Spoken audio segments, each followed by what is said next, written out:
اور اگر Peoples party یہ سمجھتی ہے شہر میں اپنا میئر لا سکتی ہے تو اس کی خام خیالی ہے۔ خود پیپلز پارٹی کے کارکنوں کو بھی پتہ ہے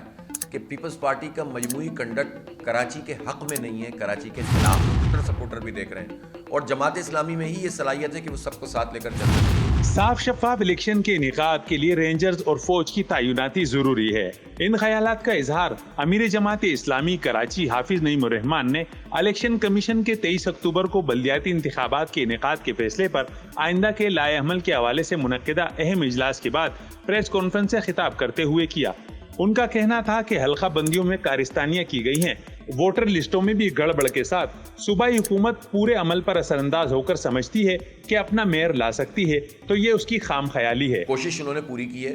ظاہر ہے اس میں صوبائی الیکشن کمیشن کے ساتھ مل کر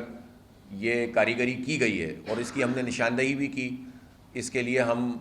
جہاں جہاں جا سکتے تھے، جن پلیٹ فارمز پر وہاں گئے ہیں، الیکشن کمیشن میں بھی گئے، عدالتوں تک گئے ہیں ہم ان حلقہ بندیوں کے حوالے سے۔ اسی طرح ووٹر لسٹوں میں جو کچھ گڑبڑ موجود ہے وہ بھی اپنی جگہ موجود ہے، اسی طرح سے صوبائی حکومت جو اپنا انفلوئنس استعمال کر رہی ہے وہ بھی موجود ہے۔ لیکن آپ مجھے بتائیں، کیا اس کو بنیاد بنا کر بلدیاتی الیکشن کو مزید آگے بڑھا دیا جائے 3-4 سال کے لیے؟ یہ تو کبھی بھی نہیں کریں گے۔ تو اس لیے ہم یہ سمجھتے ہیں کہ کہیں سے تو آغاز ہونا چاہیے، اور اگر پیپلز پارٹی یہ سمجھتی ہے کہ وہ مختلف جگہوں کے اوپر اپنا انفلوئنس استعمال کر کے شہر میں اپنا میئر لا سکتی ہے تو اس کی خام خیالی ہے۔ ظاہر سی بات ہے کراچی کے لوگ مجموعی طور پر دیکھیں، میں ہر پولیٹیکل ورکر جو کسی بھی پارٹی سے ایفیلیشن رکھتا ہے میں اس کی عزت کرتا ہوں، لیکن یہ بات سب کو معلوم ہو گئی ہے، خود پیپلز پارٹی کے کارکنوں کو بھی پتہ ہے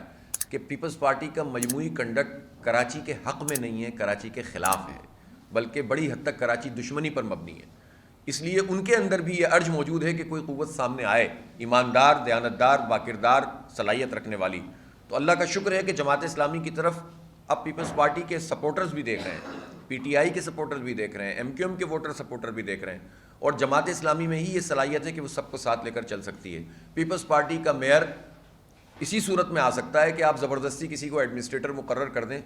لیکن منتخب میئر اس کا شہر میں نہیں آ سکتا۔ ان کا مزید کہنا تھا کہ پولیس میں جعلی بھرتیاں کی گئی ہیں، جس کی وجہ سے اسٹریٹ کرائم بڑھتے جا رہے ہیں۔ انہوں نے سندھ حکومت پر تنقید کرتے ہوئے کہا کہ ملک کی 54% ایکسپورٹ والے شہر کا حال تباہ کر دیا گیا ہے۔ اس پر پیپلز پارٹی کے وزراء جھوٹ اور غلط بیانیوں کا سہارا لیتے ہیں۔ مرتضی وہاب صاحب کی نہ معلومات ہوتی ہیں، نہ انہیں کچھ پتہ ہے شہر کا۔ اب ایک آدھ سال میں ہی کچھ سیکھ لیتے، پڑھ لیتے تو انہیں پتہ چل جاتا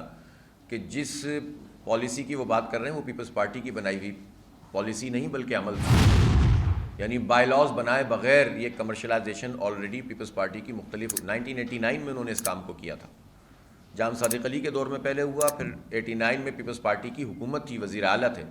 تو انہوں نے یہ کیا تھا، اور پورے بائی لاز بھی نہیں بنائے تھے، جس کا فائدہ اٹھا کر لوگوں نے غیر قانونی طریقے سے عمارتیں بنانا شروع کی۔ نعمت اللہ خان کا صاحب کو یہ کریڈٹ جاتا ہے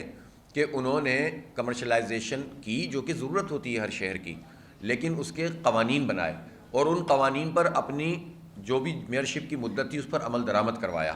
اور اس کے نتیجے میں سب کو فائدہ ہوا۔ یہ تو پھر بعد میں ایم کیو ایم اور پیپلز پارٹی ان دونوں نے مل کر تمام قوانین کو بالائے طاق رکھ کر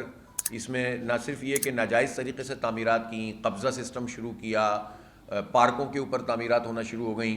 اور غیر قانونی غیر آئینی طریقے سے انہوں نے کام۔ اس موقع پر نائب عمرہ کراچی، سیکریٹری اطلاعات اور دیگر بھی موجود تھے۔ کیمرہ مین رضوان علی کے ساتھ قمر الرحمان، جسارت نیوز، کراچی۔